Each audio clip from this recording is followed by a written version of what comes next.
nhưng có độ phân giải nhưng mà độ tương phản nó không được tốt cho lắm,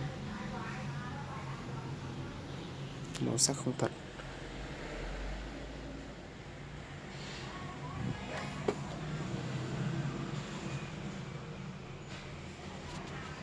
Nó có kính 20 nhân cũng tương tự như vậy.